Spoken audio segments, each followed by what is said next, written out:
जय हिंद दोस्तों, आज हैं हमारे साथ अनुष्का सिंह, जिन्होंने इस बार जामिया बिलएलबी सेल्फ फाइनेंस में रैंक 1 लेकर के आई हैं।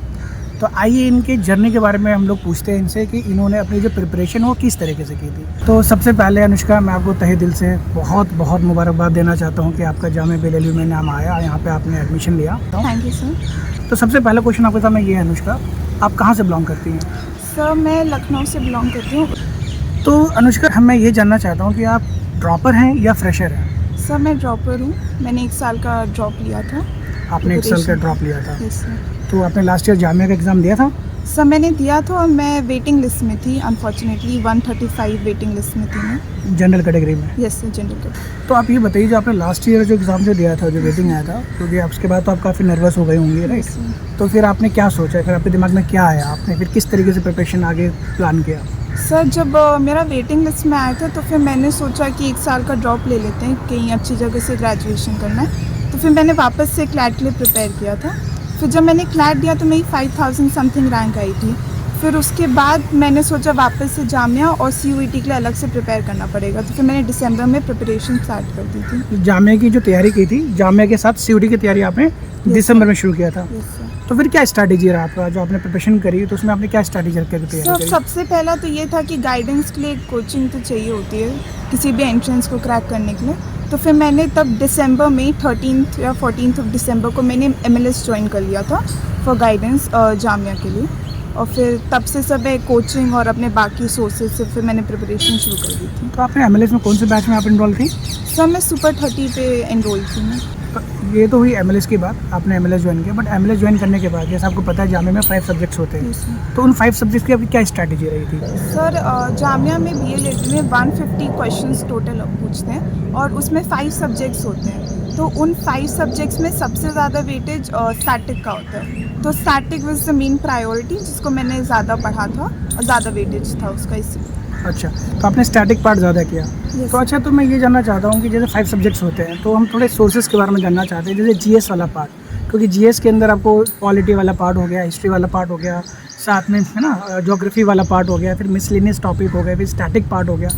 तो आपने क्या प्लानिंग की थी इसकी, किस तरीके से आपने स्टडी की थी? सर स्टैटिक के लिए तो बहुत बेसिक सोर्सेज थे, ल्यूसेंट। तो ल्यूसेंट से जितना भी थ्योरी पार्ट हो सकता था वो मैंने किया था, और बाकी MCQ की प्रैक्टिस के लिए मैंने यूनिवर्सल ऑप्ट किया था। तो उसमें से जितने भी यूनिवर्सल के MCQ से वो मैं सॉल्व करती थी। और पॉलिटी वगैरह आपने कहाँ से किया था? सर पॉलिटी मैंने आपके जो PDFs आते थे वो मैंने सॉल्व किए थे, वो मैंने याद किए थे। और यूनिवर्सल से मैंने पॉलिटी किया था और AP भारद्वाज से मैंने किया था। अच्छा, तो अनुष्का आप ये बताइए कि करंट अफेयर्स वाला पार्ट आपने कैसे किया?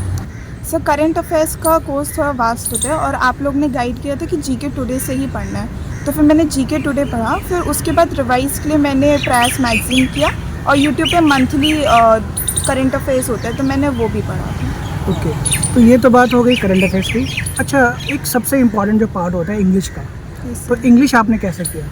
सर इंग्लिश वाला पार्ट मैंने कोई स्पेसिफिक बुक नहीं की थी, जो कोचिंग में ये गुरफान सर थे उन्हीं के प्रोवाइड किए PDFs वगैरह से मैं पढ़ती थी, और उसके लिए मैंने कोई स्पेसिफिक बुक नहीं खरीदी थी। ओके, तो ये तो इंग्लिश वाली बात हो गई। अब सबसे इम्पॉर्टेंट पार्ट, क्योंकि लॉ का एग्ज़ाम है, लीगल आपने कैसे किया? सर लीगल भी मैंने यूनिवर्सल, AP भारद्वाज और जो कोचिंग में पढ़ाया जाता था वही पढ़ा, कोई एक्स्ट्रा नहीं किया था। जितना बेसिक्स को लेकर के आप आगे बढ़े।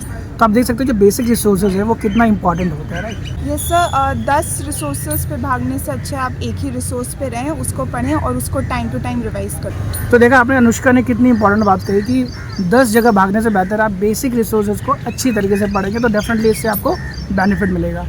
तो आइए हम चलिए जानते हैं जो लास्ट पार्ट जो बच गया है प्रिपरेशन का, that is aptitude, elementary mathematics, जिसमें आपका मैथ्स एंड रीजनिंग दोनों आता है।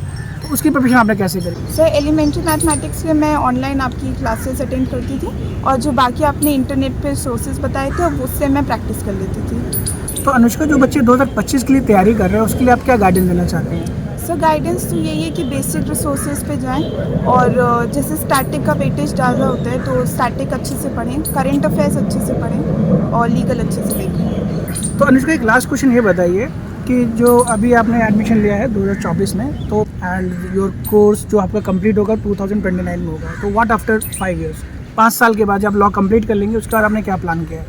सर मेरा प्लान जुडिशरी के लिए प्रिपेयर करने का है और बाकी सिविल सर्विसेज के लिए। सिविल सर्विसेज के लिए। तो देखा आपने कि अनुष्का ने आपको अपनी जर्नी के बारे में बताया और रिसोर्सेज के बारे में बताया, तो आप इन सारे रिसोर्सेज को फॉलो करें और जो भी आप बच्चे 2025 के लिए प्रिपेयर कर रहे हैं, जो भी उन्होंने आपको गाइडेंस दिया है, आप इसको फॉलो करें और 2025 की जो प्रिपरेशन है वो